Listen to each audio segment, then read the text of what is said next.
Hello viewers, welcome to our channel. నేను మీ Charan Parimi.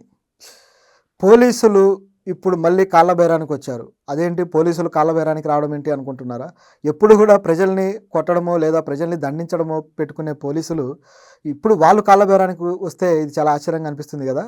Yes, ఏపీలో పోలీసులు గత ప్రభుత్వంలో వాళ్ళు ఏ విధంగా ప్రవర్తించారు ఏంటి అనేది మనం అనేక మీడియాల్లో చూసాము, అనేక వార్తల్లో చూసాము.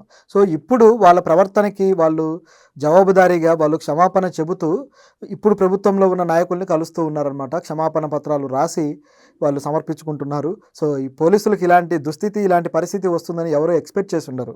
ఎందుకంటే పోలీసులు అనేది ఒక గవర్నమెంట్ వ్యవస్థ, రక్షణ వ్యవస్థ. సో వాళ్ళు ప్రజల రక్షణ కోసం అని కాకుండా నాయకుల శ్రేయస్సు కోసమే పనిచేస్తూ పోతే చివరికి ఇలాంటి కాళ్ళబేరానికి రావాల్సి వస్తుంది, కాళ్ళు పట్టుకోవాల్సి వస్తుంది. సో ఇంత దుస్థితికి వాళ్ళు ఎందుకు రావాల్సి వచ్చింది అనేది మనం ఒకసారి గమనిద్దాం.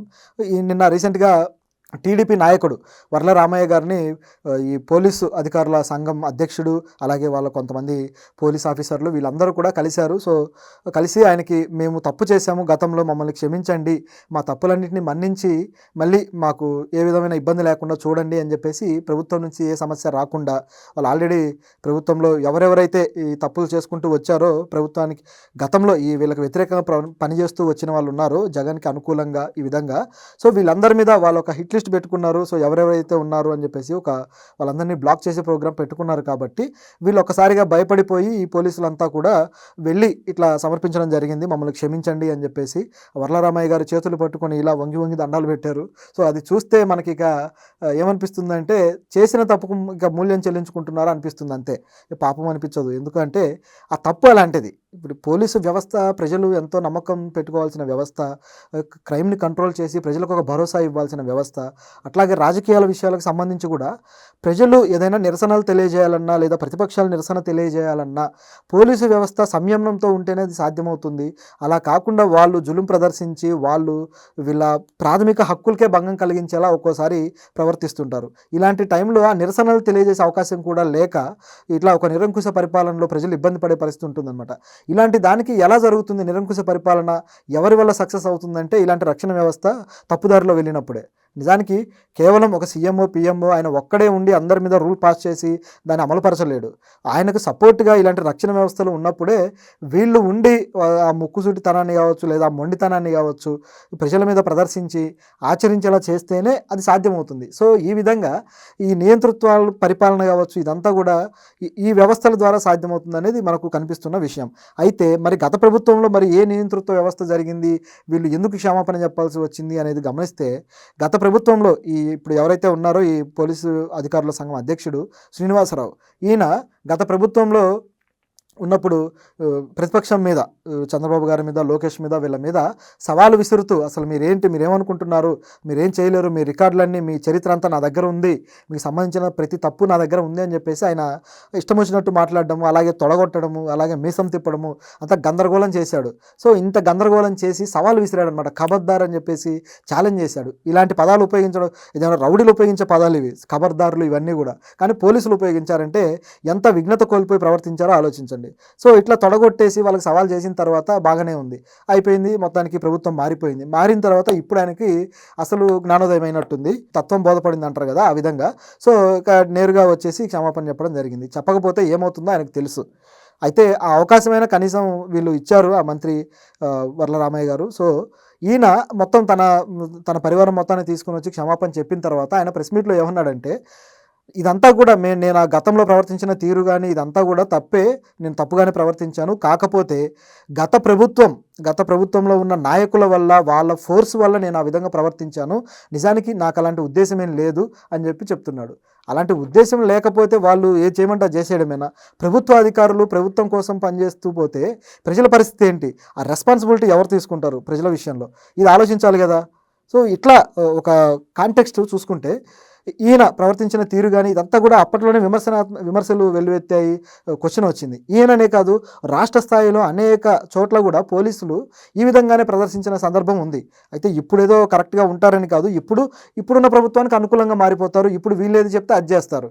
ఇప్పుడు కూడా గత ప్రభుత్వం ఏదైతే ఉందో ఇప్పుడు ప్రతిపక్షంగా ఉన్నది వాళ్ళ మీద జులుం ప్రదర్శించక తప్పదు, ఇప్పుడు వాళ్ళని కంట్రోల్ చేయక తప్పదు. నిన్న అదే జరిగింది వినుకొండలో. జగన్ని ముందే ఆపేయడం జరిగింది. తర్వాత ఆయన వెనకాల ఎవరు రావద్దు, ఆయన వెనకాల ఎవరు కూడా మొబలైజ్ కావద్దు అని చెప్పేసి ఆపేసి 144 సెక్షన్ ఉంది కాబట్టి కేవలం కొంతమందిని మాత్రమే అలౌ చేయడం జరిగింది. సో ఎవరు ఏది చేస్తే తిరిగి వాళ్ళకి అదే వస్తుందన్నమాట. ఆ విధంగా జరిగింది. సో గతంలో ఇట్లాంటివే చంద్రబాబు గారిని ఎయిర్పోర్ట్స్లో ఆపడం జరిగింది. అట్లాగే ముఖ్యంగా ఈ పవన్ కళ్యాణ్ అయితే వైజాగ్లో నిర్బంధం చేయడం జరిగింది హోటల్లో. సో ఈ విధంగా చేసుకుంటూ వచ్చారు. అనేక చోట్ల ఎలక్షన్ క్యాంపెయినింగ్లో అయితే మంత్రులు, ఎమ్మెల్యేలు కూడా చొక్కాలిప్పి రోడ్ల మీద హల్చల్ చేసి వాళ్ళని ఆపేస్తే, రాళ్ళు రువితే కూడా ప్రతిపక్షాల మీద అడ్డుకున్న వాళ్ళు లేరు. మారుమూల గ్రామాల్లో కూడా జరిగాయి ఇలాంటివి. సో ఇంత ఘోరం జరుగుతూ ఉంటే, పైగా ఎవరన్నా ఎమ్మెల్యే కానీ, ఎంపీ కానీ, ఇలాంటి వ్యక్తులు కానీ ఏదైనా గ్రామానికో లేదా ఏదైనా నియోజకవర్గం హెడ్ క్వార్టర్కో వస్తే ఒక్కసారిగా ఈ పోలీసులు స్టేషన్లో ఉండేదే ఒక 20 మంది పోలీసులు ఉంటే, దాదాపు 19 మంది పోలీసులు ఈయన వెనకాల ఎస్కార్ట్కి వెళ్ళిపోతారు. కేవలం ఒక పోలీసు ఉంటారు స్టేషన్లో. కేసులు తీసుకునేది ఎవరు, రాసేది ఎవరు, చివరికి ప్రజలకి ఆ క్రైమ్ను కంట్రోల్ చేసేది ఎవరు? ఎన్ని సమస్యలు. సో పోలీసు వ్యవస్థ కూడా నాయకుల వెనకాల తిరుగుతూ ఉంటే పరిపాలన, ఈ సిస్టమ్ ఎలా బాగుపడుతుంది? ఇట్లా పోలీసుల మీద ప్రజల్లో ఆల్రెడీ సగం నమ్మకం చచ్చిపోయింది. అక్కడికి వెళ్తే న్యాయం జరగకపోగా ఇంకా సమస్య పెద్దదవుతుందనే నమ్మకం ప్రజలకు ఏర్పడుతున్న టైంలో ఇలాంటి పోలీసులు, ఇలాంటి వాళ్ళ వల్ల మరింత సమస్య పెరిగేదే కానీ తగ్గేది కాదు. జగన్ కొన్ని వ్యాఖ్యలు చేశాడు కదా, ఇది పోలీసు వ్యవస్థ యొక్క వైఫల్యం అని చెప్పేసి.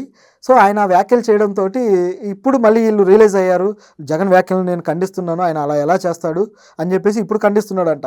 ఈ ఖండన ఏదో ముందే చేసి ఉంటే ఈ పాటికి ఇలాంటి పోలీసుల మీద ఈ వ్యతిరేకత కానీ ఇదంతా రాకుండా ఉండేది, వీళ్ళకి దుస్థితి రాకుండా ఉండేది, కాళ్ళ మీద పడాల్సిన దుస్థితి. సో మొత్తానికి ఏదో సమస్య అయితే సమస్య పోయింది. ఇక నుంచైనా ఇప్పుడు మళ్ళీ ఈ ఖండనలు మొదలుపెట్టేసి మళ్ళీ టీడీపీకి తొత్తుగా పనిచేసి టీడీపీ ప్రభుత్వానికి వాళ్ళు తొడగొట్టమంటే మళ్ళీ తొడలు కొట్టి ఇదంతా ఫూలిష్గా ప్రవర్తించకుండా ఇప్పుడైనా నిజాయితీగా ప్రవర్తిస్తే బాగుంటుంది అని చెప్పేసి మనం చెప్పక తప్పదు. సో ఇట్లా ఉంటే ఆయన దీంతోపాటు అసలు తొడ ఎందుకు కొట్టారనే ప్రశ్న కూడా వచ్చింది మీడియా నుంచి. అసలు తొడలు కొట్టడం ఏంటి, ఖబర్దారులు ఏంటనే క్వశ్చన్ వస్తే దానికి ఆయన చెప్పిన సమాధానం, మాది రాయలసీమ ప్రాంతం, సో మా ప్రాంతంలో తొడగొట్టడము, సవాల్ చేయడము, మీసం తిప్పడం అనేది చాలా క్యాజువల్గా చేస్తాం మేము, సో కాబట్టి అది అలా వచ్చింది అంట. ప్రభుత్వ ఆఫీసర్ తొడలు కొట్టడం క్యాజువల్ ఏంటి?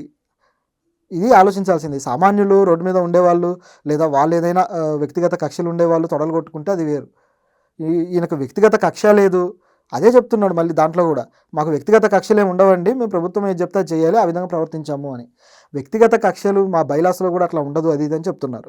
సో బైలాస్ను సరిగ్గా పాటించాలి కదా, మరి పాటించకుండా అంతా అయిపోయిన తర్వాత ఇప్పుడు వచ్చి మా రాష్ట్రంలో మా పద్ధతి మా ప్రాంతంలో ఇలా ఉంటుంది అని చెప్పడం ఆశ్చర్యంగా ఉంది. సో మొత్తానికి తప్పు అయితే తెలుసుకున్నారు, దాన్ని అయితే హర్షించాలి మనం కూడా. సో కాకపోతే భయంతో వెళ్ళారని కూడా కనపడుతుంది. సో ఇక నుంచి జాగ్రత్తగా ఉంటే బాగుంటుంది. ఈయననే కాదు, రాష్ట్రంలో ఇప్పుడు ఆల్రెడీ గత ప్రభుత్వంలో వాళ్ళకు సపోర్ట్ చేసిన పోలీస్ ఆఫీసర్లు ఇప్పుడు ఈ ప్రభుత్వంలో కూడా ఉన్నారు. ఒక ఐఏఎస్ ఉన్నారు, అట్లాగే ఐపీఎస్ కూడా. ఇప్పుడు డీజీపీ ఎవరైతే ఉన్నారో ద్వారకా తిరుమలరావు, ఈయన కూడా గత ప్రభుత్వంలో వీళ్ళ మీద విమర్శలు చేసినోడే. సో వీళ్ళ డ్యూటీ చేసుకోకుండా ప్రతిపక్షాల మీద విమర్శలు అనేది పనికిమాలిన పని కదా. సో ప్రజలకు సంబంధించిన విషయాలు